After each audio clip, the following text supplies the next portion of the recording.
What's up, fellow gamers? Phreak here. I am the design lead of Summoner's Rift Team's live pod, here to talk about patch 14.2, going live to a server near you today or tomorrow. And let's talk about what's in it, because it is the first full patch ever since the seasonal update. I'll probably talk about plans for 14.3 and 0.4 later. You might see some changes on PvE maybe next time it deploys. Let's talk about what's in this patch itself, though, and just kind of try to keep ourselves moving forward, because there are a lot of individual changes in the patch.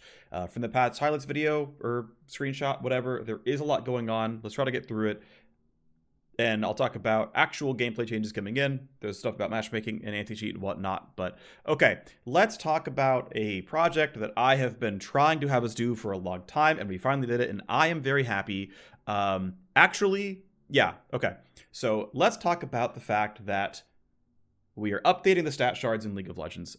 The context was written by me, edited by someone else, because I'm not a perfect writer, but man, do I really, really believe in the goals and am reasonably happy with the tactics for this change. So, of course, you can read the paragraphs yourself, but TLDR, the choice of armor versus MR is not an interesting one. It simply has a correct answer, and a large number of players fail to make the correct answer. So it's not only not interesting, but has a very bad fail case. And because this pass-fail case is champion durability, and hey, by the way, did you know in current League of Legends, people die probably a bit too fast right now? Wow, it sure would be a really good idea to make the system better. I don't know why I'm being sarcastic. Is something that I like so much. Anyway, let's talk about the architecture of row 2 and row 3. So row 2 is flex shards. My understanding is when the stat shards were made and the flex shard was made, the expectation was that people would default to adaptive force, and it was not meant to be competitive to go armor MR instead of non-adaptive force. That hasn't really changed here, with the exception that maybe this is buffed enough that some champions, like maybe a Darius or a Renekton or some kind of AD champion, like maybe Volibear, right?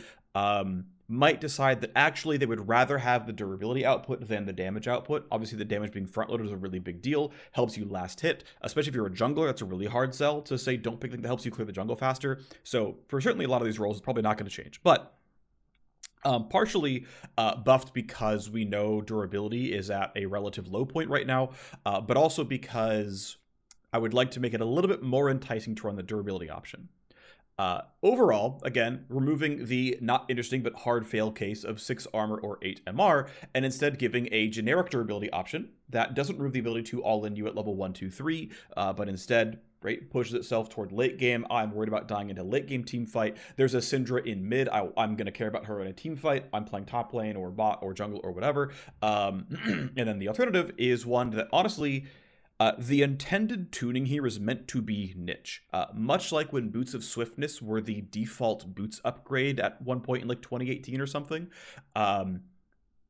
I think it's generally pretty important that, especially out of combat move speed, but in combat move speed as well, is pretty tightly controlled. Like, there's a reason Phage passive is in a bunch of fighter items, but we don't give it in a lot of other places. Like, it's an opt-in experience to go for something like Phantom Dancer or Cosmic Drive, but it's not just generically given out to every mage and every AD carry. Similar with the move speed stat here.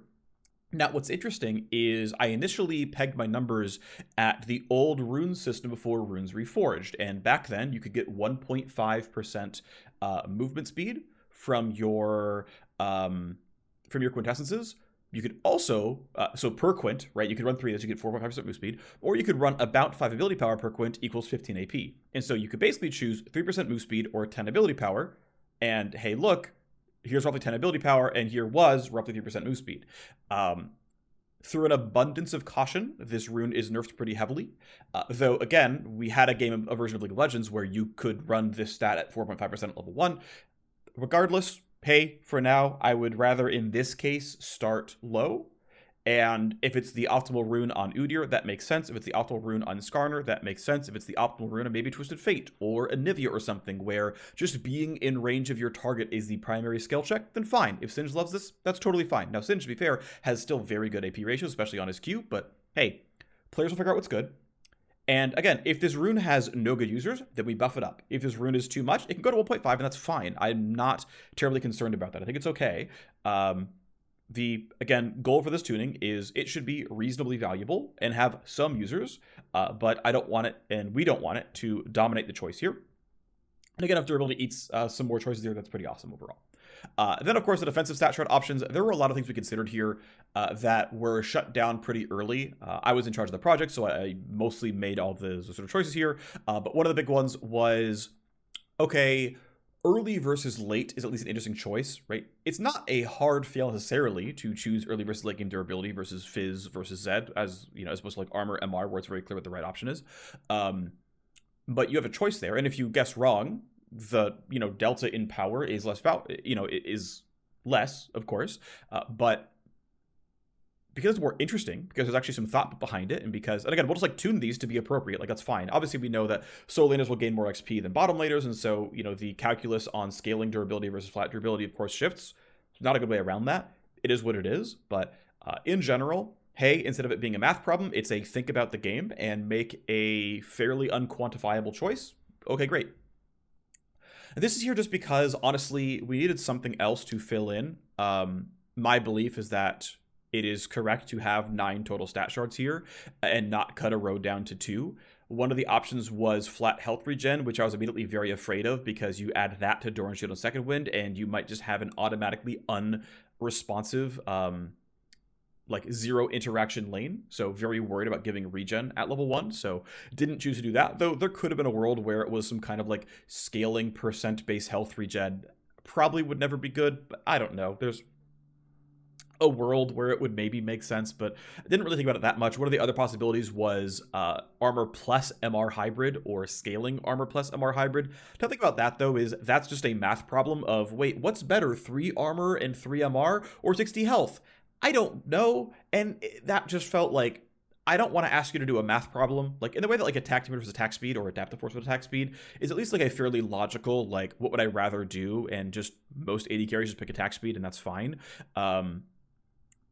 That one felt very strange, where it's like, how are you supposed to really know if hybrid resists is better or worse than flat health? And also a lot of players would just feel like it's a downgrade compared to, I'm against Zed, why do I have to get 4 MR against Zed when I already, I wanted my 6 armor? So a lot of that just like didn't feel very correct. And so I'm not saying that tenacity and slow resist is the perfect output here. This was kind of the least bad option, and I considered that going down to 2 options was actually worse than this. Again, much like the move speed one, I expect this to be relatively niche, and that is fine, but it's the kind of thing where if it breaks you out of CC sometimes, or you really only care about move speed and not getting CC, then maybe this world is good, right? And that's fine. I don't mind these things existing and being viable on some champions, just not the default overall. Though we might have it later on in the patch notes. One of the other changes here on runes is the rune unflinching, which is, I believe it's 5 to 20% tenacity and slow resist based on how much missing health you have, is simply 2 to 10 armor plus MR while under the effects of crowd control from an enemy or from not yourself. And if that rune sucks, we can buff it. It's not a problem. It's very easy to change numbers tuning on runes.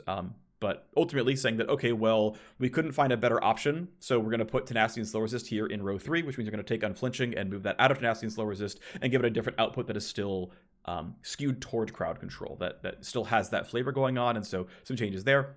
Because junglers are losing 6 flat armor, and thus their clears are going to get a little bit more lethal, giving them extra flat 2 heal per second on the jungle companion. Now, to be clear, most junglers could just run scaling health and we're fine, but hey, it's here just in case that people are going to suffer. It's a very minor thing, and whatever. Alrighty, we move on to a bunch of individual champion changes. Smolder is coming out, and by the way, he's coming out in a while, January 31st. So hey, FYI, not coming out tomorrow.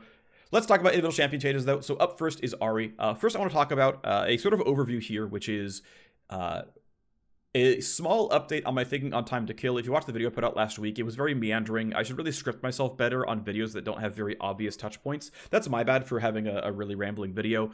TLDR, though, assassins are probably in roughly the right place individually. I say roughly, right? There's obviously tuning to be done, but the general shape of where assassins are is relatively close. Again, there's probably some systemic things we can still do to hard assassins like Fizz, Akali, Kha'Zix, Zed, whatnot.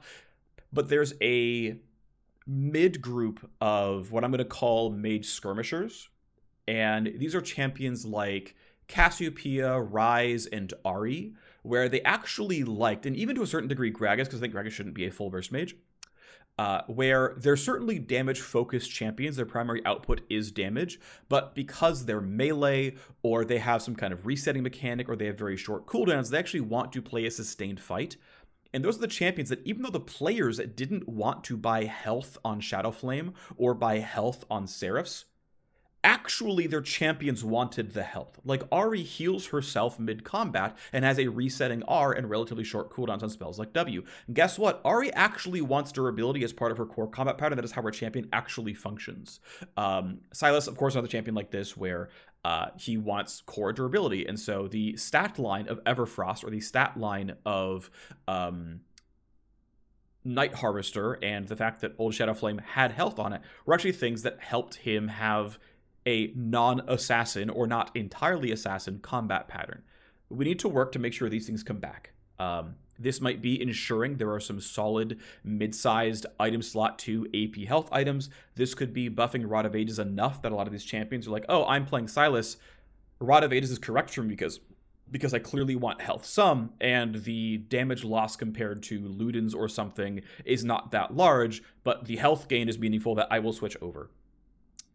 Maybe this comes in 0.3, maybe it comes in 0.4, but that is where a lot of fertile ground is in terms of making sure that sort of mid-sized AP champions have a solid sort of like ground to sit on and be clearly more durable than a pure assassin like a Kali or Fizz, and have items that suit that.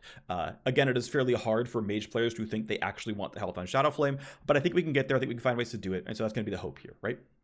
Either way, a 2-second cooldown buff on Charm. Ahri, again, as a more repeatable type of champion. Again, resets on the R, healing off of takedown, saying, okay, well, you lost some ability haste. Go take some cooldown buffs to make up for that one. Let's move Ahri in this direction. Seems pretty reasonable overall. Next is Blitzcrank, who just simply is doing too well. Of course, he kind of wants to burst people out. In general, I'm just trying to nudge him towards a mix of less damage and less durability, just a way to nerf him, but flatly, kind of across both axes, essentially. And so -3 base armor is still plenty for a melee champion. This is more than reasonable. Power Fist total AD ratio down by 10% total. This is just like, hey, when you press E and right-click, this just says 10% less damage as you build ability power. Great. Right, it's a bit of a durability drop, it's a bit of a damage drop. And actually, real quick, I realized that I had done some math. So let's take a flashbang warning and talk about stat shards. Okay, so there was a lot on your screen here. Let's work through it. One of the concerns I saw over the internet was how champions are going to be clearly way too frail against assassins now that you can't run armor against Zed or magic resist against Syndra. Now, I want to be really clear about this data table. I am not counting any forms of regeneration here, but I'm at least counting the flat health from something like a Doran's Ring. The other consideration here is one minor thing as well, is when your champion levels up. When your champion levels up, obviously your max health goes up by the correct amount, and your current health goes up, if you're at full health, goes up that amount as well, and if you're at 1 HP, it goes up 50% of that. So another way of saying that is if you're at half health and you level up and you gain 100 max health, you will gain 75 current health. This is all to say that any sort of front-loaded like durability, actually pays itself forward half again every time you level up, because you'll be at a higher health threshold and thus get a more from the level up there. There's a very minor thing, but it technically exists, FYI. But again, I am not counting any forms of regen with potions, with second win, with things like Ahri passive and whatnot, which again, pretty much only Ahri has, but hey, by the way, that also exists. Okay, so let's talk about what we're talking about here. Okay, so up first, I'm going to talk about what players are actually running in the game League of Legends. So this is Ahri versus Zed, and in patch 14.1, I believe this is in all elos, but I don't remember if it's all elos or Masters Plus. 2.3% of Ahri players ran an armor shard in row 2 against Zed, which means, for the most part, no one runs this, right? No one actually runs armor in row 2 against Zed. They just run ability power, so we're not really getting rid of a choice that people actually made. FYI, right? No one actually made this choice, so it doesn't matter. So that's going away, of course, and it's being replaced by what I believe is a buffed scaling health rune. So maybe that actually pick rate goes up from 2.3% to like 5 or 6%, because I really do believe the rune is stronger. But hey, by the way, it's there. I wouldn't be sad if like 5-10% of all carry players ran scaling health in row 2, but 90% of them still ran damage or whatever. Anyway, This is the row 3 options of Ahri versus Zed in mid lane, right? And Zed is almost exclusively a mid laner, and Ahri is almost exclusively a mid laner. So Ahri ran scaling health 3% of the time, ran armor half the time, and ran magic resist against Zed 47, this is 46.9, 47% of the time against Zed. Now this is across all ranks, so it includes Iron players, but it means that half of all players are seeing this column because MR against Zed has no function, but scaling health against Zed makes you 1 to 8% more durable, which is very clearly valuable. And of course, the 50% of all RE players who ran armor. This is the data table. Again, asterisk, I'm not counting regen, I'm not counting potions, and those are of course relevant. I'm just being a little bit simplifying a bit here, okay? But let's be really clear. That is a real thing that's happening, that I'm not counting the regen here. This is burst durability if you're at full health. One thing to point out as well is Zed's passive is magic damage. Zed's ultimate is magic damage, though to be fair, Zed's ultimate respects armor. No, sorry, it doesn't respect armor. Sorry, the ultimate's physical damage, it doesn't respect armor, except for the explosion. Sorry. Either way, Zed's passive is magic damage, and of course, if he's going to run Ignite, of course, is dealing true damage, which, you know, only health cares about, right? So, okay. Acknowledge that we're not counting regen. This seems like a data table that suggests that the new scaling health shard is better than the armor shard against Zed. Worth noting. And half of all Ahri players weren't even running the armor shard, so, this seems pretty good. Now, there's more asterisks here. Lethality, the stat itself, right, brings your armor towards 0 and makes the armor shard slightly better. So there is more going on here. This is not, like, necessarily, the math is not full. But I do want to point out that in any given fight of Ahri fighting somebody, you know, and if she goes like Zonies against Zed, then congratulations, the, you know, armor gain there is actually more valuable, and the scaling health is better from the rune. But also, when you get ganked by, like, the Gragas jungle, well, your health gain matters here, but your armor doesn't. When you get ganked by the Least jungle, the health gain matters and the armor doesn't. When Janna roams and hits you with her magic damage spells, the health growth matters and the armor doesn't. Either way, this is to say that, hey, it is not so cut and dry that it's clearly you would have rather had flat armor here, because of course you wouldn't. Now, of course, in Masters Plus, Ahri players are better, and 84% of them actually successfully run armor against Zed. But even in Masters Plus, and this is, by the way, post-ladder reset Masters Plus, right? This is 14.1. So this is like people who climbed right back to Master right away. So it's actually skewing even higher elo than generic Masters normally is. Still, 12% of all Ahri players in Masters Plus failed to run armor against Zed, and about 3% of them actually ran scaling health, and that rune is better than before. Instead of being 15 to 140, it's 10 to 180, which breaks even at like level 4 or something, and is just clearly better at that point, right? So, you know, 16% of Masters Plus Ahri players got strictly buffed. 85% of them got arguably buffed. And then, of course, in all ranks, 50% of them got strictly buffed, 50% of them got arguably buffed. So Zed did not get more lethal against Ahri. Now let's talk about other roles. Let's talk about Ezreal versus Ziggs. In all ranks in 14.1, about 80% of all Ezreals ran armor against Ziggs bot lane. And of course, Ziggs is a common bot lane that is his primary role here. Even if you could say that some of the Ziggs bot games had a, like, Varus mid, and so the Ezreal player chose this on purpose, I don't really care.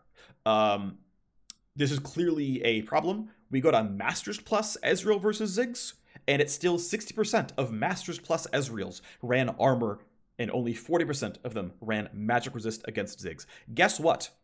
This is a problem. This is a very big deal.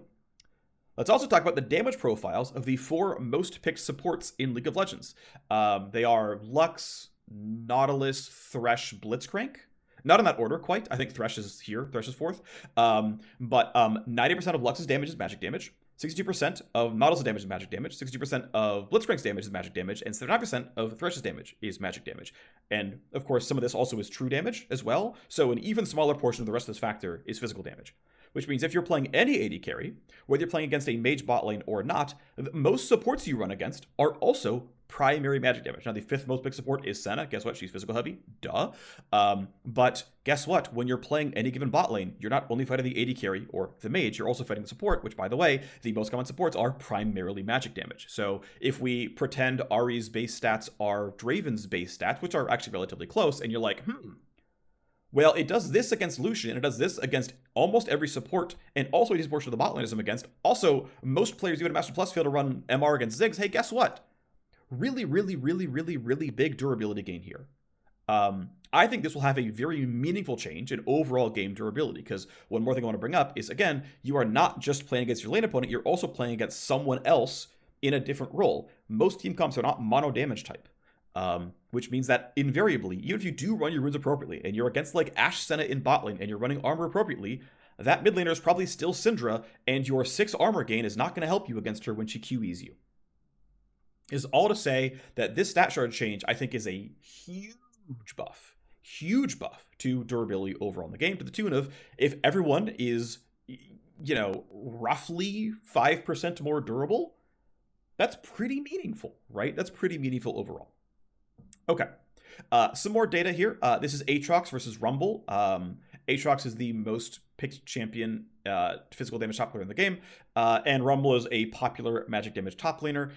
In all ranks, Aatrox runs armor 28% of the time against Rumble, and 70% of the time he runs MR. In Master Plus, still 11% of the time he runs armor against Rumble, 86% of the time he runs MR. So yes, top laners are better at running the right stat shard when they see they're against Rumble top. Congratulations to top laners. This has a less meaningful impact against top laners, and in fact, of course, Rumble himself has percent health damage in the queue, which obviously also relevant here when you run a health shard. Congratulations, you know, that obviously matters here, right? All that to say, by and large, to a significant degree here, this is a durability bump, and even, you know, in high ranks, a decent portion of players still got the wrong rune entirely and were taking more damage than they should. This should make the game more durable. Finally, I want to bring up is a different example, which is for the MR shard itself, for Zed here. So Zed versus Syndra in mid lane as Zed. And by the way, I want to talk about here that the math here is assuming you're running the scaling health shard here, which I assume most people will. Again, this is the difference in data table here. Now, to be clear though, Syndra often auto-attacks you in the early game. She actually right-clicks you for a decent portion of her early trades, especially if you're a melee champion. So the fact that you're losing MR but gaining health actually is disproportionately clearly much better against auto-attacks, right? This would be like what this table is, right? Where if your stat shard did nothing versus what the scaling health does for you. So again, 1.1% of Zed players ran MR in the second row against Syndra. In all ranks, 2.3% ran scaling health, about 14% ran armor, about 84% ran MR. So again, 14% of all Zeds across the world ran the wrong stat shard against Syndra. And in Masters Plus, they got it much more likely accurate. 3% got it completely wrong, 3% ran scaling health. So 6% of all Masters Plus Zed players are getting a durability bump against Syndra, and then 94% are seeing this data table. Now, if you were getting all in at level 6-7, especially if you were trying to really count for regen, then yeah, right, you are weaker in the early game against Syndra. That said, though, my read on overall champion durability is early lane lethality is not in a bad state overall. I should say early time to kill is not in a bad state overall. It's the late game time to kill. And if people default to the scaling health shard, then here we are in this one. Okay, so that's the big rundown on the math on the stat shards. Here is Blitzcrank's physical durability. This is not counting his passive, but how much physical damage can he take before dying, before and after the changes. It's about 2% less damage. And here is the total damage throughput of the E. Again, it's down about 10%. Not much to say here. Okay, so Briar is getting a pretty big update now. The balance state of Briar right now is that she is too good as an assassin by about 2% win rate, and she is roughly balanced, though maybe slightly weak, as a fighter. If you go and look at item 1 win rates, basically you're going to see like 52 and change on lethality first item Briar, and like 50.6 or something on first item Sundered Sky. What I want to bring up here is that your default first item win rate for any champion should be about 50.5, because this basically precludes the NMS surrenders. You can get to one item.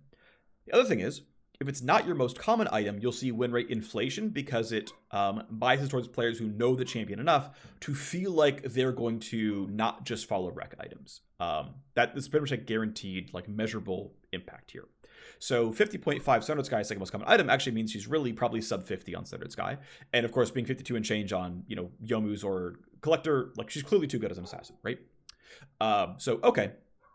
The change here is to try to add the levers that allow us to bring fighter and assassin or lethality Briar closer together, to try to make them both roughly 50% win rate. I would like to see Briar at an observed 50% win rate, see where she goes from there, and then maybe decide if she needs to be sub 50 like Yasuo, Yone, and Zed, or if above 50 is totally fine with champions like I don't know, Rammus or whatever.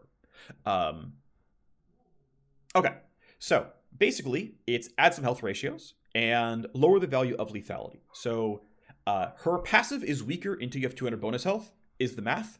The bleed takes every half second, which I believe makes it better for Black Cleaver, but otherwise, whatever. I think it's just a good change overall. But anyway, again, the note here is 400 bonus health. This means stat shard plus one item like Shattered Sky is basically the breakpoint here, but hey, FYI.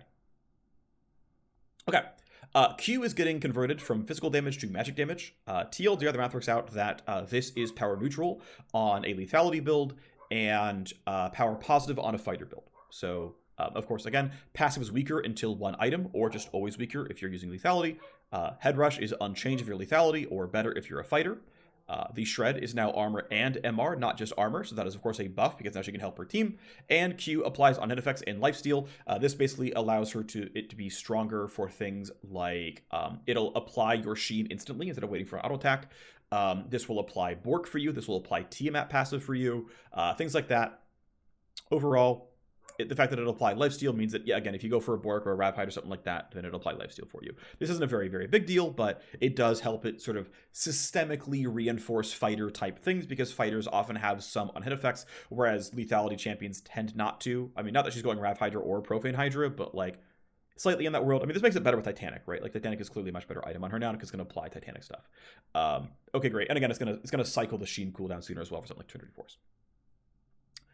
Here's the other big change. So we're going to start here, which is W no longer crits the bonus damage on the spell. You're still going to crit your base AD or your total AD, but you're not going to crit the bonus damage. Considering that Collector is built in like 56% of all Briar games and LDR is built in like 35% of all Briar games, this is a meaningful damage cut. Like this is a direct damage cut to Lethality Briar. With this change, she's actually dealing less damage than before. Not by a huge degree, but, you know, 20 to 40% of her mid to late game Ws were dealing bonus damage because they would crit sometimes, and now it's no longer the case, which I think is all very reasonable. It's a pretty light touchdown, but it is some less damage, right? So it's some less damage, some less healing to Lethality Briar. Again, these are relatively power neutral. This doesn't have a very big impact. The other major change is this one, which is a pretty meaningful 9 to 15% of the damage turned into health is being cut away, and instead she will now additionally heal for 5% of her own max health, which means lethality scales less of the healing because this is post-mitigation damage dealt, and her getting some more health will scale the healing because it scales for of her bonus health, of her max health rather. Plus the fact that that's going to get multiplied by this thing if she's low, altogether saying that, yeah, okay, here are a bunch of health levers. Now, I didn't do a lot of hardcore math. I gave a little bit of advice to August as he was doing these changes. I think overall, these are like directionally very good changes. I have some concerns that this might be too much power, but let's talk about some of the math overall here. So here is the healing amp for Briar at half HP.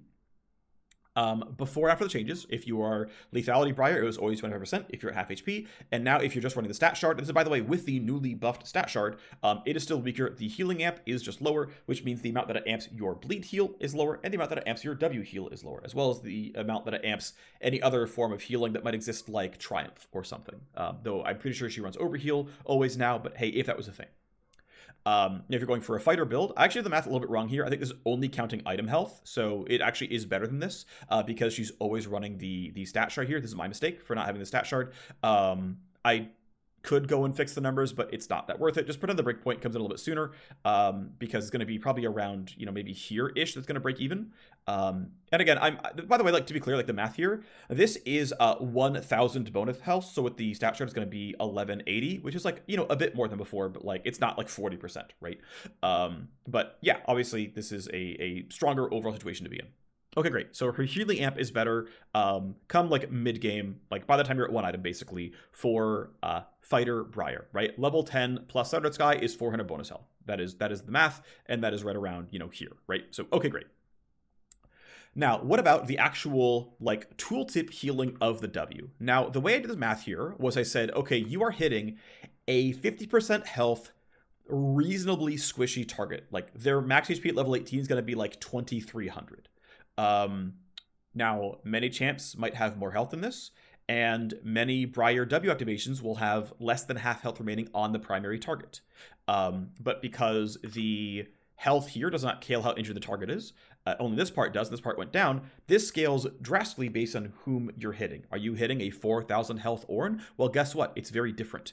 If you know, so like, I don't have a good way of telling you exactly what's going on here, but also the fact that this can't critically strike and you help for some percent of this damage dealt. Hey, by the way, some portion of this is getting undercut even further by this bonus damage times your crit chance, and this is not being accounted for in the math here as well. So this is necessarily, in a lot of cases, weaker than the numbers on paper here. But this is saying, okay, well, looking at Briar and acknowledging that we've buffed the stat shard that she always runs now, the scaling health stat shard, which of course, you know, factors in how much tooltip healing is in Briar W, and it's up some.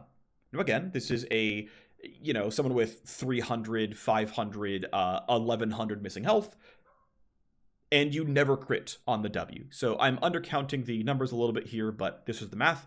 And then if you're playing a fighter build, which means you're getting another 1,000 bonus health or so, what you're looking at here is something more like this, where, of course, the max health ratio comes in and clearly does a better job for you, so that fighter Briar can be in a much better spot. Of course, she's not getting nerfed by not being able to crit, because she's going, you know, Sun to Sky and whatnot, and you're not going Collector, so there's much going on here, but hey, if your target is relatively squishy and mid-levels of health, then it's somewhere around here. Now, we have still a fake actual heal, which is multiplying these numbers by these numbers. And I want to be sure I got this right. Yeah, so it came in and said, okay, well, let's take this number and multiply it by 1 plus, you know, the percentage up here. And said, now that we can factor this in, how much am I really getting if I'm at half health? And it's, you know, closer to like, well, you know, in the mid game, it's like 8% instead of like 12%. Now, again, we're still not counting for critting, and we're still not counting for any champion possibly having more missing health. So I'm still probably undercounting this a little bit, or overcounting it based on how you want to consider the math. Again, for a fighter, very reasonable. It's actually better than before. So certainly, fighter Briar is almost certainly healing for more. Like, this is going to get taken over by the fact that she just has a bunch of health and is going to feel pretty good overall. But yeah, fighter Briar is getting better, right? She's going to heal for more. She's going to shred MR as well. She's going to do more damage on Q. The Q is going to apply Sheen effects for her. And by mid-game, she's going to, like, baseline heal for more. Like, fighter Briar is getting stronger. Like, there's almost no way around this. Like, this is going to be stronger for Sun to Sky type builds. And lethality Briar is going to self-heal for less off her bleed and other things like that. She's going to do the same Q damage. This isn't going to really matter. This isn't going to really matter very much. And debatably, she heals for more or less. It's kind of hard to say. Lethality Briar might end up being power neutral, in which case we'll have to nerf her in 14.3. That's absolutely possible. I am sorry that Briar is still quite possibly still overpowered. If we get the rolls into the right place, we can just do simple nerfs in 0.3. If she's like 55, we will hotfix this champion, almost certainly. I don't expect her to be, but if we got it really wrong, then we can do that. Regardless, I think structurally, directionally, these are good Briar changes. And we'll see where it goes. We're 30 minutes in. We're not even close to we're not close to done through the patch. Okay, so Camille, I want to be really clear. The designer is not really excited who did these changes. Not really excited about the changes here in this patch, but Camille's in a spot where, because the walls moved around, because there's so much empty space in top lane, it is a lot harder for Camille to get full value out of her E. And a lot of her combat power, a lot of that power budget is in landing the E, getting the attack speed, getting the damage, getting the stun. So because she's missing that, her early game really sucks. Now, her late game is pretty much unchanged because late game team fighting is around walls and she has all the target access. Her late game isn't any worse. Her laning phase got worse. And so the designer is primarily trying to buff Camille's laning phase. He regrets the fact that it's like, or laments the fact, I should say, that it's like, yeah, it's kind of just big dumb numbers and that's not very exciting, but trying to give Camille like reasonably decent tools to fight against people in the early game. So it's 24 base health, it's levels 1 through 12 shorter passive cooldown, it's levels 1 through 8 more move speed on Q, it's, hey, your E became a much worse tool in the lane, here you get to at least do this, and here's some slightly better tools during the lane. I think there was a world where, you know, Camille could do, like, she can get part of the attack speed on the E if she doesn't hit, but it's like much better if it does, that she can just like E towards a champion and fight and it's okay, just knowing that like, yeah, she can't really stun anymore. I don't know, right? Like, but end of the day, we know this doesn't like solve all the problems that Camille has because she was built with old terrain. Now there's new terrain, and honestly, we have to figure this out. We have to figure this out. I don't know what it's going to be, but this is at least a first step to put Camille as, you know, into less bad of a spot. Darius is getting buffed. Overall, seems to do fairly poorly with his Striper going away. He's okay-ish with Triforce. Ultimately, just some generic Darius buffs. So 5 mana off Q. The amount of heal available off Q goes up, and then Apprehend's armor pen goes up by 5%. I decided to math out the armor pen stuff, how much more damage this means for his physical damage. Of course, it does not apply to his ulti if it's fully stacked for true damage, but if you're against a generic switchy target, this is like 1 to 3% more damage. If you're against a generic tanky target, it's like 1.5 to 5.5% more damage. This is up to 300 armor. Of course, you can go higher on like Malphite or Rammus, but largely you're not going to go with this in most cases. So for the most part, right, this is like, 1 to 2% win rate of damage to Darius, as well as, cheaper Q, more healing on Q. Darius is going to be quite strong next patch, I think. Ezreal, out of these changes, the goals are, one, to keep up with the fact that Sorrel is much worse on him. He doesn't stack lethality, and so he's missing a core anti-tank item, right? Because Sorrel just gives him less pen than before, and so he's much worse at hitting frontline. As Ezreal is a sustained damage dealer, he's not supposed to be, like, great against tanks. He doesn't crit and whatnot, but, like, he's probably too bad against frontline, and so it's an 80 ratio buff to his primary anti-tank tool. Okay, fine. I'm once again buffing Essence Flux because I want this to actually be a decent portion of his overall power budget. It is an interesting skill shot. It requires him to change his gameplay up. It actually might want to make him E forward to deal damage. And so I buffed the cooldown a bunch back in the micropatch 0.1b, and now I'm buffing the 80 ratio to a flat 1.0, which is still not amazing, but at least it's decent. A decent 80 ratio on the W, and then also a rank 2 and 3 as well as 80 ratio increase on the R. Here's the math on Ezreal W. Pretty substantial bump in Ezreal W damage, pretty okay bump in R damage overall. Okay, great. Ezreal is more reliant on landing relatively telegraphed skill shots and not just be a Q auto bot, which I think is more than reasonable. Fizz gets some very light touches. He is getting hit directly as well as a nerf to Storm Surge this patch. We plan on nerfing Lichbane some in 0.3. More than willing to buff Fizz back up. If his win rate looks like we're going to get pretty poor, I think Fizz can probably look at around 50% win rate and he would be fine, is my guess. He's still relatively high, so just some more AP ratio nerfs since he has much stronger AP items himself. So this is basically just on the abilities that had low flat damage but really aggressive ratios, and so I lowered AP ratios on things that had really outsized ratios for the base damages.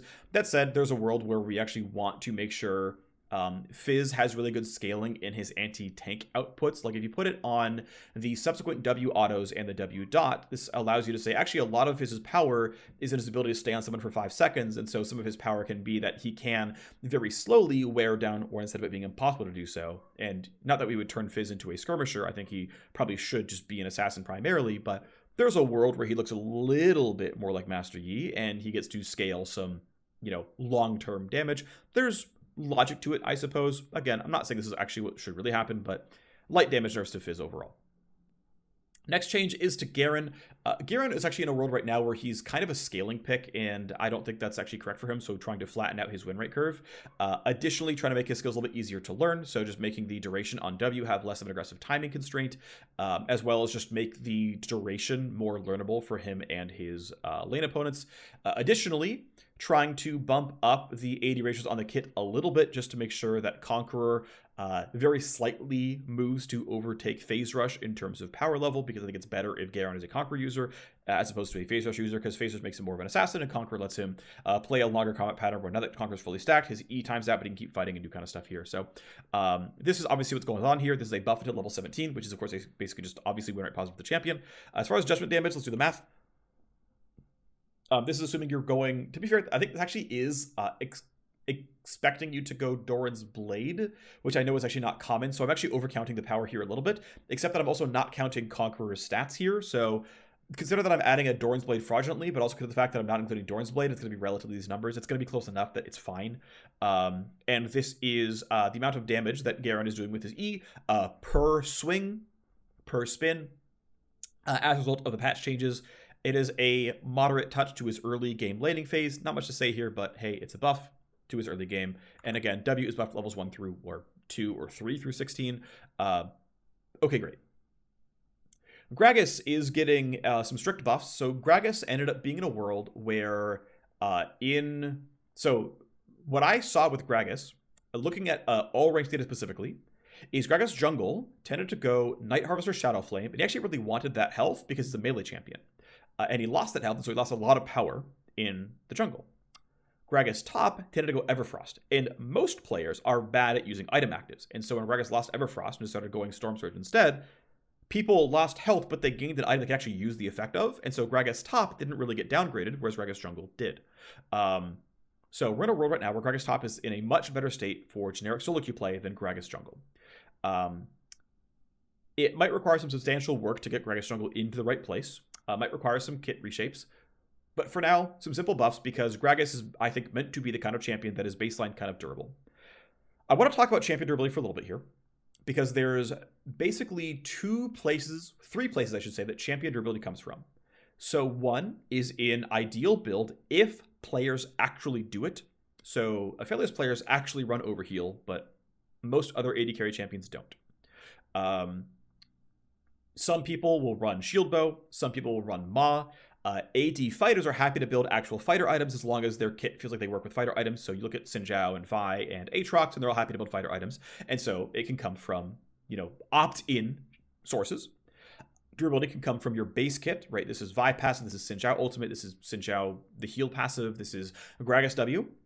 And your durability can come from your base stats. And to be fair, you could argue that champion durability coming from base stats is kind of the same thing as coming from your kit, because it's just things that you can't opt out of. Now, my belief is that champions that we intend to be durable, that we want to be fighters, that we want to build like fighters and function like fighters, we should actually give them good baseline durability, so that no matter what they do, like even if Gragas builds full lethality, or, the Magic Pen equivalent, he still has more baseline health, armor, and MR than Akali. Now, to be fair, I actually don't know what Akali's base stats are. Akali might have very high base stats. But I know Sylas has very high base stats, and Sylas is meant to be more fightery than Assassin. I would expect that Aatrox's base stats are more durable than Kha'Zix. So even if Aatrox does go full lethality, and we have to balance him around that build, he's at least a baseline more durable than other full lethality builds, so that we guarantee part of his power budget is in durability. It's actually why I have grown really sour to nerfing the durability of fighters in order to get them to build durability. It's like, no, you should have good durability. Your base stats should just be higher than marksman and other range champions. We should not allow this to go another way, and just nerf your damage, because we should be unwilling to nerf your durability down to goad you to build durability. I would just much rather, nerf ratios, change damage types, whatnot. And we've been pretty willing in the last few months, to change damage types around. I did it to a couple of fighters a little bit ago, and we're doing it to Briar in this patch, and they're just really effective tactics. So anyway, Gragas, you are not meant to be an assassin. Of course, right now he's building assassin because he doesn't have better items. This is understandable. This is not Gragas' fault. He needs a system that supports him. But in that he is building assassin, let's give him the durability of, a relatively fighter-shaped champion, which is pretty good health growth of 115, pretty good armor growth of 5.0. He's got normal MR growth of 2.05. And hey, more ults means you have more disruption. Now, is this Gragas perfect? Of course not. But that's kind of the math here and the logic behind that. And let's talk about one other thing, which is now the math of Gragas durability. So because magic durability is just how much more health does you get, he is 1 to 4% more durable against magic damage. And because we buffed his armor a little bit as well, he is 1 to 6% more durable against physical damage. Now, it's worth noting that top lane Gragas will gain more XP than jungle Gragas, so this buff is actually top lane skewed. We understand that. We know that's true. Again, would like to bring the roles closer together. Would like to make sure that jungle Gragas is viable. I don't think we are there yet, but at least it's a good start. And of course, again, Explosive Cask is meant to be a jungle skewed lever, so okay, great. Gwen is getting pretty much 50% of the previous nerf walked back. That nerf was just 2 magnitude, and so we walked back about 50% of it. Okay, great. Hwei is, for the last 7 days, rolling about a 46% win rate mid laner. We would like to get him to about 48. His win rate is still climbing, albeit slowly. His win rate is still climbing week by week. I can see on win rate graphs where the patch came in, where the micro patch brought him back up, and then I can still see it, move up and to the right as time goes on. So if he is at 48 tomorrow, that is pretty good. I think that is a good spot for Hwei to stand in, and then we will wait and continue to monitor. But if we're accounting for some decent amount of win rate growth with champion mastery, again, our data indicates that Hwei is one of the highest mastery required champions in the game, then this is all reasonable. Anyway, this is to say that Hwei doesn't have the best cooldown options right now. We're giving him a moderate to probably slightly short for a utility spell cooldown on the E. Considering that he has to combo his E because he's also partially a combo mage, I think it being slightly short, but not the shortest for a utility spell is pretty reasonable. Considerations here are basically that 1, Hwei needs to combo spells, but 2, having meaningful cooldowns helps you actually have the space between his really, really sparse toolkit to abuse when a tool is down. I think if Hwei only had QQ, like WQ and EQ, all his cooldowns could be shorter, and he would be like, a similar fairness of champion, but because they can be anything, they either have to be worse tools or less frequent tools, and so this to me is a pretty reasonable cooldown shape for a spell like this. This is having the CC profile of EQ scale like the other E spells, because EW and EE actually scale their CC profile with rank, so now it does it with E as well. This helps to keep up with things like tenacity as people buy merch as time goes on. Kind of minor thing here, but yeah, the goal here is about 2% win rate to Hwei, and we hope that he's going to be at about 48 on the patch. Illaoi is another champion that is not in a good state because of terrain changes. We know that. We are hoping to get some meaningful changes in for her in 0.3, barring that in 0.4, but this was basically short-term reactive balance. So some more mana to make sure that she can just cast more spells so that if she can't land the path tentacles, at least she can just cast some Qs.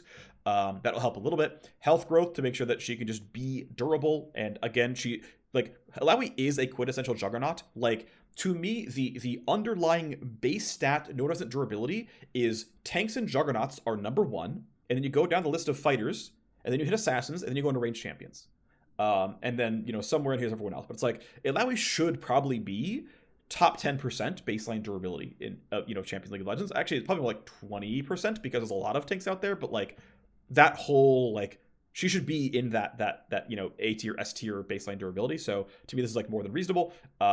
And then, saying, yes, part of what you're going to gain is healing. Part of what you're going to gain is your ability to sustain longer. So, right, it's primarily durability up and spell usability up. And notice, hey, we're not bumping damage. We know damage is in a relatively high point right now in League of Legends. Jax is doing too well. Jax's power curve is not terribly late game anymore. Jax used to be considered a big late game fighter, and he has lost that identity over time. I think he's currently, I believe, too good of a lane bully, and I think E is holding up too much power. And so it's 15 flat damage taken off E and 0.5% target max HP. Considering E is a big AoE spell, it's actually pretty meaningful for his wave clear, but this is no multi-hit, no amped E damage on a generic other champion. And hey, this spell does 60 or something damage, or 120 damage if you tank a minion wave. That is still more than enough for a normal spell. This spell could really read do 45 damage or become 90 and would still be a pretty reasonable normal spell, considering that it will scale up some with ranks and of course some with enemy champion level. And this is again not this is not against a fighter who's gonna gain 1200 HP and a full build. This is lethality Briar is your target, basically. It's well, you have health, but yeah, whatever. So, and again, this is also not counting doubling the damage, which means really, 120 to 480, which is more than enough for a basic spell that also gives a bunch of durability. So this spell could still stand to go lower, to be honest, and we can make him rely more on his gold income to, rank up his auto attacks and his Q, which scales up 80 and whatnot. All that could happen, but again, flat damage down. It's damage that's going to primarily affect the early game. Look at the numbers here, right? Primarily affects the early game. To say no, Jack's more of your damage cares about gold. More of your damage is shifted towards late game, and yes, E is probably too good of a trading tool. All right, time for the biggest buff of the patch, and this is absolutely very, very large. Karma is getting some really, really big buffs here. So I did the Karma work here. Karma's in a pretty bad spot. Now, we know we've seen some Karma in pro play, but that has been almost exclusively double support item. So that's a little bit fake because, that's not going to be around this patch. We're nerfing double support item this patch. So in my opinion, Karma is ideally a mid-range mage. These are champions like Swain and Morgana. And so she should be baseline fairly durable. If we're going to go 1 to 10 durability and a 10 is Illaoi, Malphite, Rammus, and 1 is Yuumi, I think she should be a 4 or a 5. That, she should be on the border between the baseline durability, a literal melee champion like Master Yi gets, even if he's meant to be a squishy melee champion, and Karma, who's not meant to be Urgot. Urgot's above Master Yi in my internal rubric. But Karma's almost first in line of ranged champions. That's her shape, so should Morgana, so should Swain and whatnot. And some of this, to be fair, could be well, Swain passive gives him 500 health, so his base stats are irrelevant, what's actually happening is relevant. And, of course, Karma can self-shield, her W can heal, right? She has some kit interactions that really reinforce this, but giving her the base health, yeah, you should have moderately high base health for a ranged champion to continue to reinforce this, to me makes sense, right? I think champions' base stats and health bars should generally look like the actual shape of the champion. Anyway, the other thing is Karma's AP ratios really suck. Now, the thing I least want to exist is tank Karma. I don't think tank Karma is very healthy for the game. It's like, okay. It's not the worst kit like amalgamation, but I don't really like it, and so I'm not trying to buff it. Top lane tank Karma, last I looked, was like around a 47% win rate champion, so I don't really care. Mid lane AP Karma is also around 47, but the real truth is she's really good with Malignance. Malignance mid Karma is cracked, and I am pretty sure actually that this patch Malignance mid Karma is probably free low. That said, if one of the best mages in the game is utility focused and gives her team shields, that's really good for a world where everyone's worried about durability being too good, right? Like, if Galio weren't a burst mage, if he and Karma were the best mid laners in the game, that's very good for a metagame where we're worried about burst being too high. Now, of course, we should balance for long term, but like, of all the chance to get it wrong, right? Like, if Karma's OP, that's reasonably okay. So anyway, right, the buffs are a mix of durability here, damage here, and durability here. Again, very large buffs. And I acknowledge that, like, I expect this to be a bigger buff to mid Karma than support Karma, because of course mid Karma has more access to gold, it actually cares about the Q damage because wave clear, and has, of course, more access to ability power. But if mid Karma is 52, I think that's fine, at least for the short term.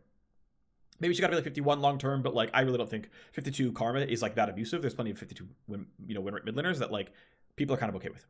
Anyway, that's opinion, right? If I'm wrong and players hate this, then obviously we have to like find mid lane nerfs, right? But for now, I think it's fine. So very large AP ratio bump to the Q. Now it's worth noting, by the way, this AP ratio still kind of sucks. It still takes about 400 ability power to double rank 5 of your first max. This is generally what you would consider a weak AP ratio. Now, this was more than 500 ability power, which is a dog shit AP ratio. This is a weak AP ratio. And to be clear, I think having weak AP ratios to incentivize other stats than raw ability power, to say, actually, ability haste is a better scaler than ability power because your AP ratio is slightly bad, is a very reasonable way to say, hey, Karma, have you considered Cosmic Drive? I think that's actually totally valid. I think it's actually a good thing to think about and a way to nudge items. And if we wanted to try really hard to systemically enforce champion kits, we could say, oh, assassins are really AP ratio focused, and haste focused champions are going to be really base focused. And so, naturally Cosmic Drive does more for a Karma than a Fizz. I think that would be a very reasonable thing to do and try to systemically enforce across the entire game. Anyway, obviously, pretty big bump here. With the shield, is getting plus 20 shield as well as a 15% AP ratio increase onto this. So very large buffs in both cases. This AP ratio, 400 and change to double, which is more than reasonable for a shield because shields don't get reduced by armor MR the way that damage does. So the scaling is just automatically different based on gold in terms of like its actual value, right? It has a baseline multiplier, which is your target stats in the way that, this has a anyway.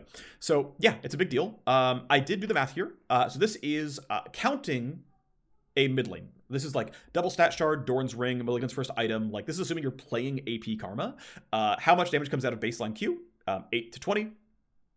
How much shield comes out of E? 6 to 20%. Yeah, it's a lot. Now again, this is not ult, and this is which would of course flatten it because the ult's unchanged. And this is not support Karma who gets less ability power. But it is what it is, right? So that's the way we've moved. That's where we are. That's Karma. Karthus did really poorly in the most recent patch. The average jungle clear time is for 6 camp clear is 3 seconds faster than previous patch. I did a bunch of jungle changes around how much damage comes from your pet, how much of it raises percent damage amp, and the end result is across the like 20 most played junglers in League of Legends, average clear time is 3 seconds faster. This is specifically looking at all ranks. Obviously, if you're very good at Karthus, if you're an elite level Karthus player, you could optimize your clear. But like for unoptimized Karthuses, it was even 1 second faster for him. I assume for a hyper efficient Karthus player, it's probably not 1 second faster. I don't know what the new number is if you're Blabber or SOFM or whatever, but regardless. All this to say, Karthus kind of sucks right now. So Karthus is getting a buff of 2 to 10 damage on his Q, as well as 10% magic resist shred on his W. Let's do the math here. So Karthus Q damage is up about 4%. This is accounting for him getting a decent amount of ability power. And this is him starting in the jungle with just stat shards and, no Dorn's ring, of course. And then how much damage comes out of the shred on like a sort of middling MR champion. And it's around, hey, if you're landing it, about 3% more damage as a result. Cool, great. Rumble is getting nerfed. Rumble definitely is really early game skewed, and it feels like there's not a lot of gameplay around him. So I know we're already about an hour in this video. This is going to go for a while, but so the two complaints I see about Rumble are, I think one is really valid, which is there's not a lot of gameplay around his Q in lane. He has very, very high uptime. You can't hide behind minions, and it does a lot of damage. And that's true. He does a lot of damage to you. I think we could maybe long term go even harder on levels 1 through or ranks 1 through 4 Rumble Q damage. The designer here chose to take 10 flat damage off. I'd suggest you could try like -1 to 0. He chose flat 10. That's fine. It still is early game skewed, right? Like the other stuff that scales with game time, like max health and ability power ratios, right? Those haven't changed. So, flat 10, and by the way, this is -15 if you have Danger Zone on. Still a meaningful decrease in damage output. Like that's still true. That's still very reasonable. Still, I think, good to make this change. It's a very reasonable change. The other complaint I've seen is like, okay, wow, but he can shred 60% of my MR. I really, really, really think that that's really fake. So I don't mind this nerf happening. I think it's very reasonable. But I think player perception does not remotely match reality because Rumble is not typically landing 2 danger zone E's on you when he's fighting you. The fact that it can exist sits in your head and tells you he's broken, but it doesn't actually exist almost ever. It obviously happens sometimes, don't get me wrong. It happens sometimes, but I think it's really, really overstated. I would rather have his E shred not scale off of Danger Zone or stack and just be like a flat 30% shred. Players will consider it a nerf, and it will be a buff to Rumble. I'm pretty sure, right? We say it doesn't stack, doesn't Danger Zone, but it's 30%. And people are like, it's not 60% anymore, it's only 30%. And players will be like, you finally nerfed Rumble, and he's going to gain 2% win rate. I'd be willing to test that in its own patch. I mean, find whatever number actually makes sense. But like, I'm pretty sure actually. This low can still stack, I don't care. But like that. Because people are very quick to be pessimistic when it's something against them. Even if it's not very common. Now, the reason I think E should have the shred, though, is E is the only offensive tool in Rumble's kit with gameplay around it, right? Q is correctly identified, not dodgeable. There is no gameplay around Q. He doesn't really have downtime. He just is always fighting you, and this is the champion. Like, it's true. But if you lock a lot of his Q damage behind landing E and shredding your MR by enough to, deal 20% more damage because you're shredding their MR, that's a skill shot that I can dodge or hide behind minions for or spell shield or whatever, right? There's plenty of tools I could use. FiorW will do this, whatever it is.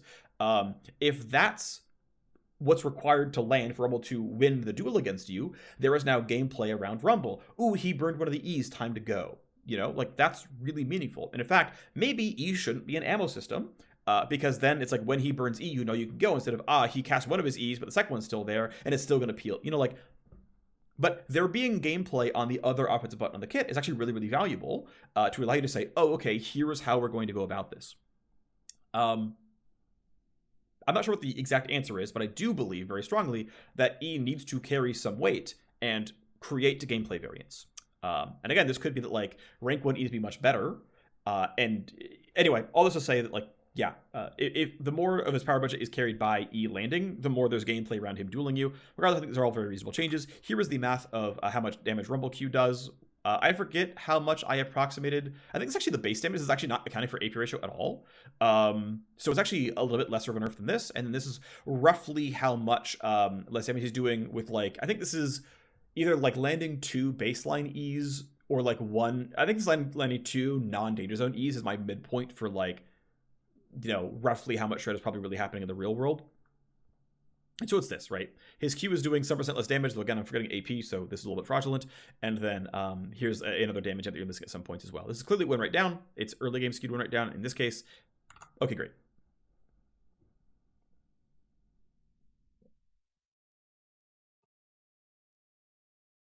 Alrighty, so Shen, 4 base AD. Shen is a tank who is meant to play like a fighter in his 1v1s at all points in time. So base AD is a good way to make sure that he can play like a fighter even in the early laning phase. I know it's a very boring buff, but like this is probably about as much win rate magnitude as we want, and we want to make sure that Shen feels like he's good at baseline fighting you. We are not opposed to adding damage onto his E or his Q or whatever, but Shen should actually be, yes, he's got an ult to go away, but he should actually have some pretty solid 1v1 dueling.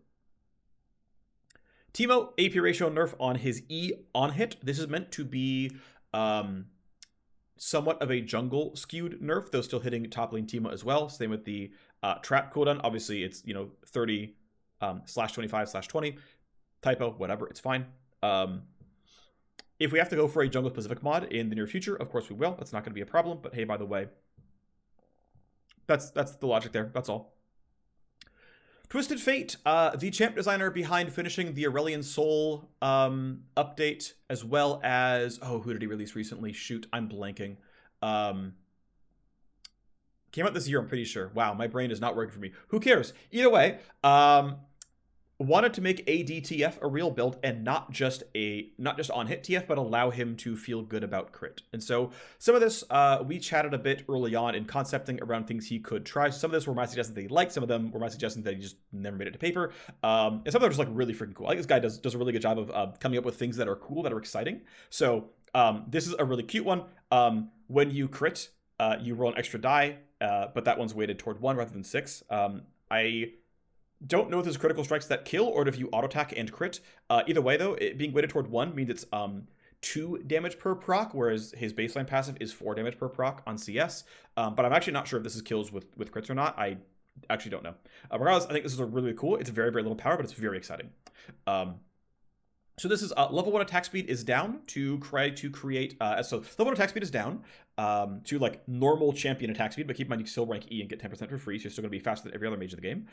And based on attack speed growth is down to make room for build and field diversity.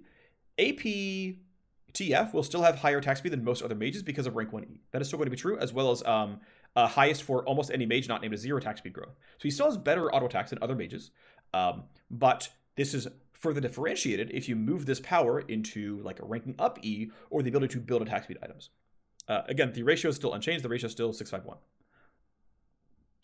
Q now has a bonus AD ratio. It's pretty low, but the nice thing here is often for ADTF, you would leave Q at 0 points until 13. And now that because there's a bonus AD ratio attached, it's worth putting out 1 point because, you know, with like 100 bonus AD, this is 110 base damage, which is like worth a skill point, right? Over like your quarter second of W stun or whatever. So I think the bonus AD ratio is really nice to say, hey, by the way, it's not meant to be your primary tool as ADTF, but it's meant to be good enough that it's worth putting the point into. Okay, great. W can now crit, and the crit mod is based on how big the card is. The effects don't crit. You don't get like more slow or more radius or more stun, but just the total damage can increase some based on crit chance. Okay, great. W itself, I believe, cannot crit itself, but since you can make up for that to a certain degree, that of course matters a whole lot when you consider that Rage Blade no longer converts your crit chance over, because W itself cannot crit. You know, any Rage Blade crit build, because you know, if you're like Rage Blade Kraken Slayer, it's like, oh, whenever I lock W, my crit chance goes to 0, I lose stats. It's still kind of true, except for the fact that this will now, you know, increase the base spell damage to the AP ratio. It also means if you're playing APTF with an RFC, you get a, you know, moderate, you know, 20% of it. You get like, you know, what, 16% or whatever, more blue card damage when you have the RFC, which is like not nothing. It's not huge, but it's, you know, something, right? Locking the card number sets the auto attack timer. Okay, great. That's going to feel really good. And now this can you can damage inhibs the Nexus. Also cool. Okay. Stack deck gets shifted from basically because there's some attack speed lost at level 1 here and some attack speed lost as growth. So the attack speed is now pushed into ranking up the E to again further differentiate Emax versus not Emax. Damage output gets an AD ratio added. This is every 4th attack. So this is Twisted Fate does something like what 16%. It's more than that. 80%. Whatever. Somewhere around there, who cares? It might be 7.5%. Twisted Fate has a 17.5% bonus AD ratio on his basic attacks. Pretty good amount of power. But it means that, you know, AD itself and not just on hit effects becomes a good stat on him. Stack deck now hits turrets, and you go to full stacks on spawn. This does mean that if you get killed and you go and run it to a lane, your very first auto is going to have the E proc on it instead of your 4th auto having the E proc on it. This is obviously damage up when you're trying to do stuff. So if you're full on APTF, like you get this if you go for RFC. And then, yeah, you get a small nerf here and whatnot, right? Do some real quick math. So if you're playing APTF, your attacks per second is this. Again, this is, you know, learnable, right? This is measurable. Right here is rank 1 of the E, where it's, you know, here's the math here. And yeah, like, don't get me wrong, you are attacking 4% slower than before. And then, yeah, really, really, really late game, you get it all back. Okay, congratulations, right? No one cares. If you're playing ADTF and you're ranking, you know, E again at level 4, then, okay, by very quickly, you're attacking, you know, faster than before. So ADTF just, like, has more attacks per second straight up. Okay. Yes, APTF is losing 4% of his total attack speed. To be fair, he is like a 51% win rate AP champ, which is not like absurd. But again, also RFC is better on him and whatnot. But if he loses a bit of power, that's reasonable. Like, he's allowed to lose some of his power budget. I think it's okay. And again, RFC is an item he builds in like 1/3 of all his games. And again, this matters here. It matters here. And it matters here when you pick RFC. Now, the item currently sucks on him, but that is actually part of his 51% win rate. Is that people are griefing with RFC and it's still happening. It's like, well, now it's a little bit nicer on him. And so an item that feels like it makes sense for TF, right? The bonus range or auto attacks, scales his Q, his W, and his E, and will make up some of that power loss if you choose to buy it. Veigar is a very simple buff. We are not solving any major problems with Veigar, but 30 base health at least gives him a little bit of an early game fighting chance, which it's fine. Again, I don't think we've solved any major Veigar problems, but I think it's reasonable to give him, closer to 600 base health. All right, now we go into some item changes. So Bloodsong is overtuned. Some of this, of course, is, again, double support item, but minus 2% damage amp on melee, minus 2% damage amp on ranged. Okay, great.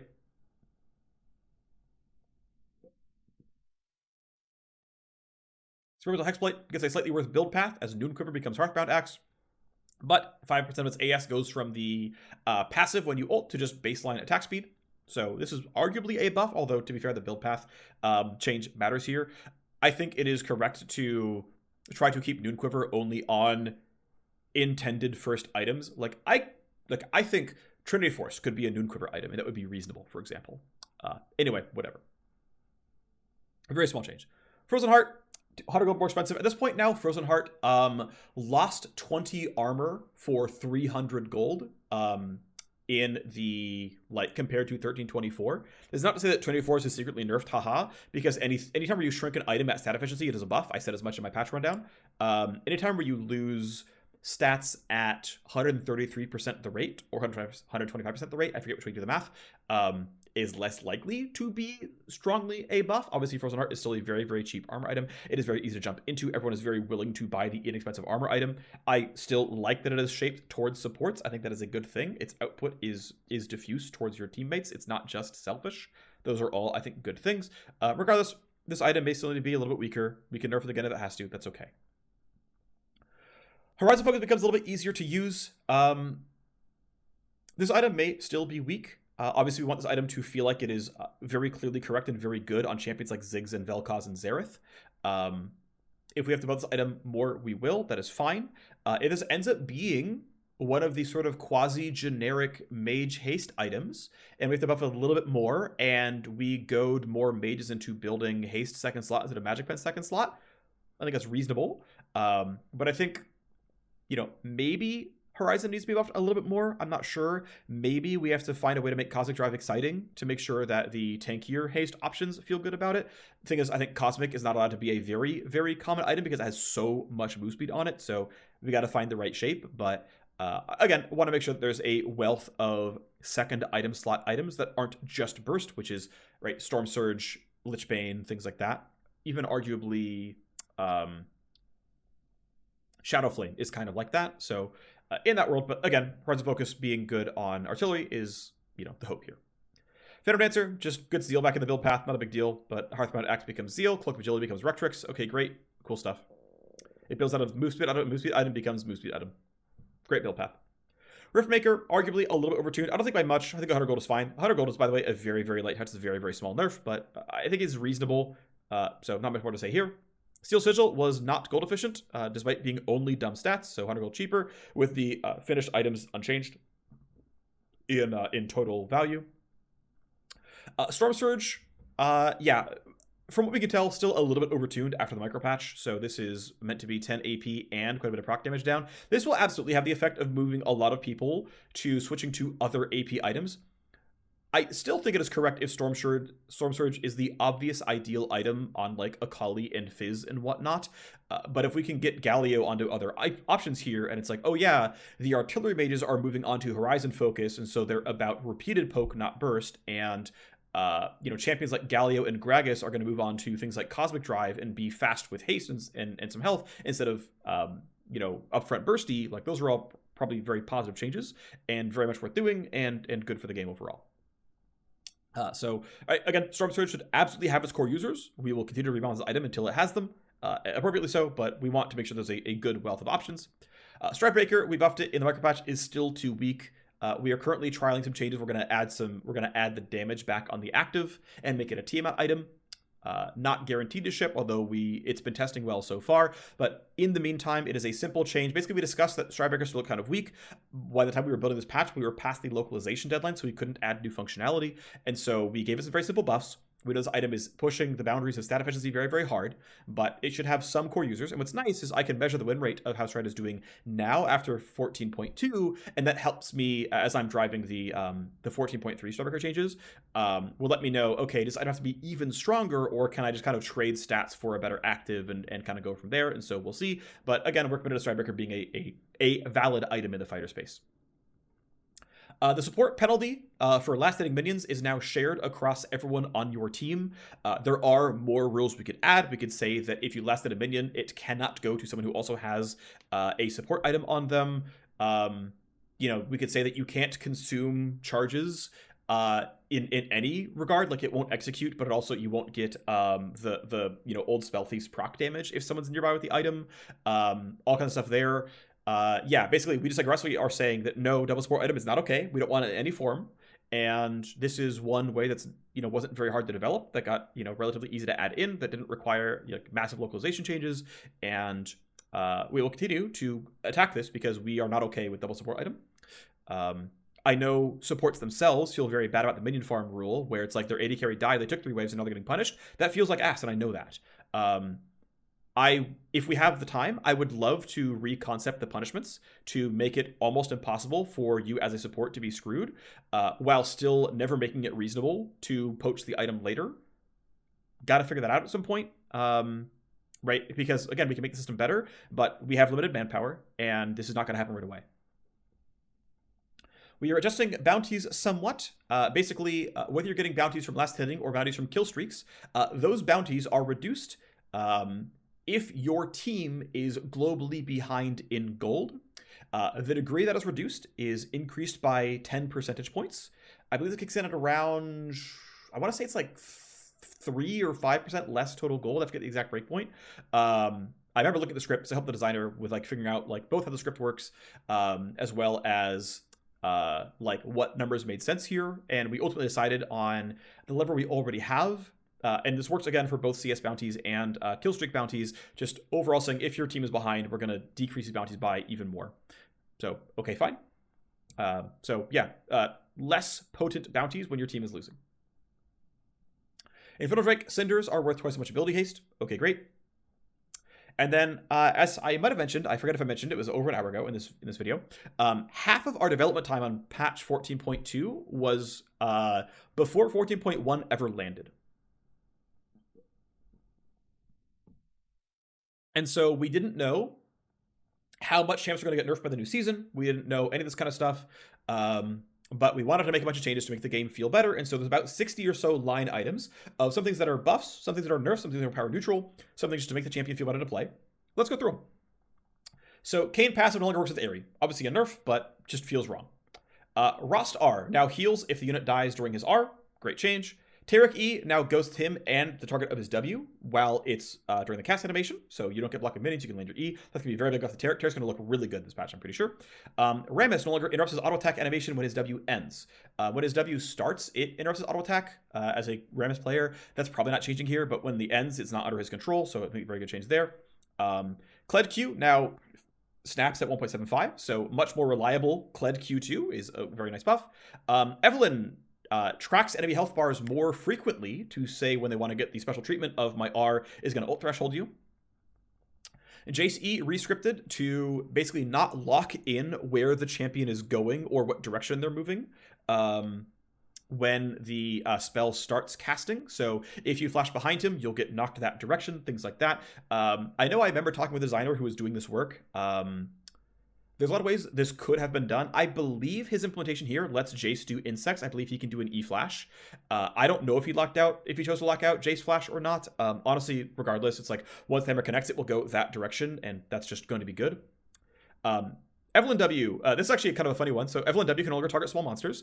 What's funny is I put this into the game, and then a tools engineer, which is a good change, updated the way that we handle spell targeting in like our baseline data structure, which meant that my like change got overwritten because I made the change in the old version of the tool, and then the tool got updated, and it's like, no, you don't write in like literally in plain text what types of unit tags are available. You do the checkbox. And I was like, so the QA came back, was like, hey man, yeah, Evelyn W can still hit monsters. Like, wait, I know I did this. Like I QA'd the change myself and then put it in, and then like a week later it's like, no, it doesn't work anymore. And I look at it, I'm like, oh, this box is different now. So anyway, I checked the boxes, and now Evelyn W can't target anything smaller than medium Krug. So you don't waste it, because it was never correct to target anything, small like that. Medium Krug, by the way, matches the rules of smite. You can smite medium Krug, which to me was like, yeah, that's a reasonable. And like, it doesn't matter. Like, yeah, you can fuck up and you can W medium Krug. Okay, I mean, we could get rid of that as well, but matching smite felt reasonable to me, so I kept it. I did this one.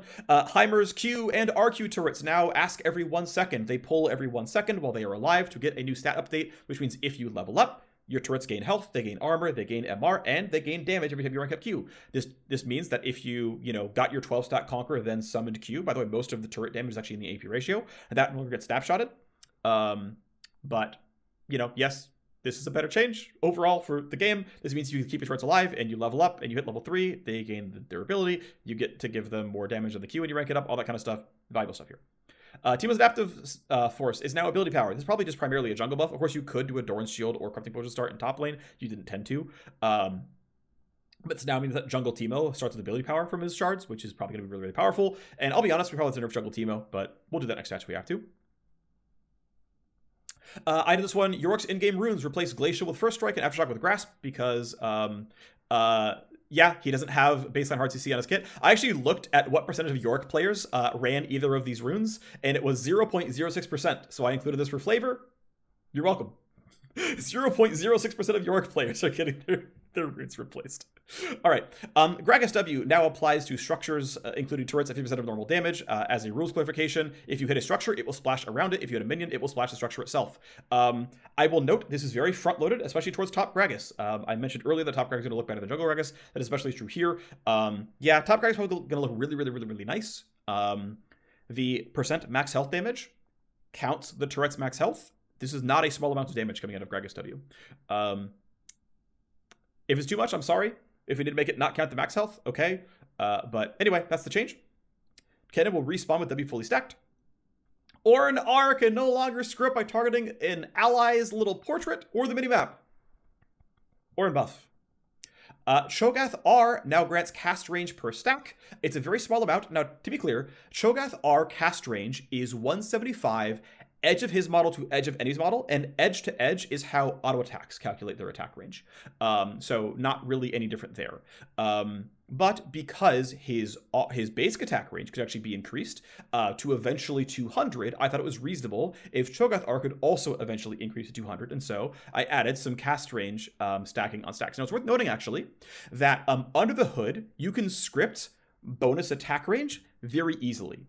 You cannot script bonus spell range. You cannot script that. What you can do is you can override the spell range. That is dangerous. It is possible that something goes horribly wrong here and that I have made a very huge mistake. Now, if I remember my implementation correctly, which is like a week and a half ago at this point, or 2 weeks ago at this point, or more than 2 weeks ago, 2.5 weeks ago at this point, there we go. This was early into 14.2 development. I put in a safeguard where right before it overrides the cast range, it does like a math block and says, okay, the maximum is 200 comma the math, so you can't go above, but it's possible I screwed up here. Either way, Cho'Gath R now linearly scales from 175 to 200 attack range, cast range at 10 stacks. I also, because the way that the attack range was scoped out under the hood, it basically did like some weird modifier times the size increase, and then the modifier is different based on rank. I'm like, this is horrible.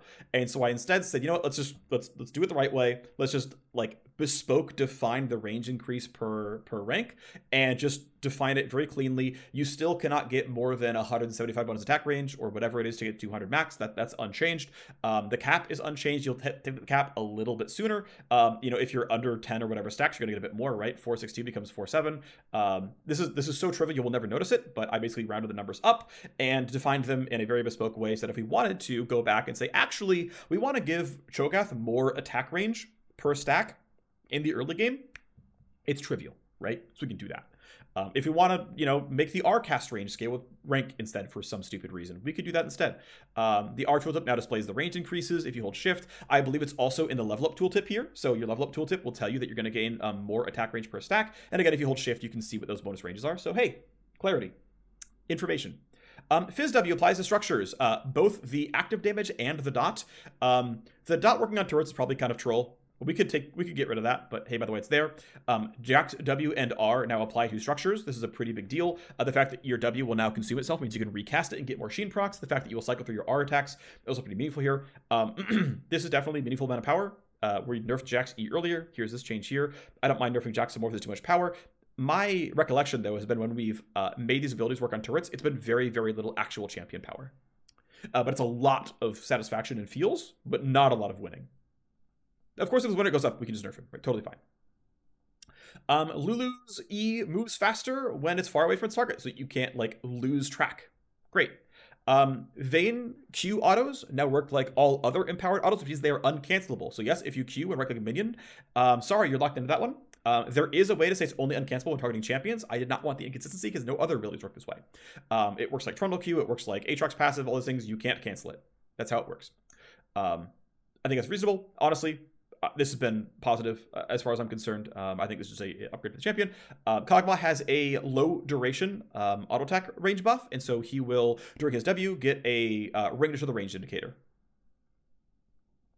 Nami R will now spawn a hitbox behind her so that she can easily hit people who are kind of on top of her. Trundle Q and Volver Q get bonus attack range on those attacks themselves. Nocturne Q is a bit wider for him, and also now attaches and follows large and epic monsters. Brand passive ticks every quarter second. The designer who did this assured me that he put in the cap correctly to not make it different for Brand Jungle. One thing worth pointing out with Brand Jungle is the way the cap is actually implemented is the cap is implemented per tick. Again, I'm sure he did the math correctly and it's fine, but hey, by the way, he had to like redo the cap as well, but that should be fine. Neela W now properly buffers out of other spells. Neela W can be cast during other spell windups. That's pretty cool here as well. Neela EQ is more resistant and will more often fire its Q. Great change there. Wards will get nudged into a brush. Awesome. Ziggs W can be reactivated while rooted and stuff. That is scary. This allows him to escape some crowd control while crowd controlled in some cases, and you know, jump out of the way.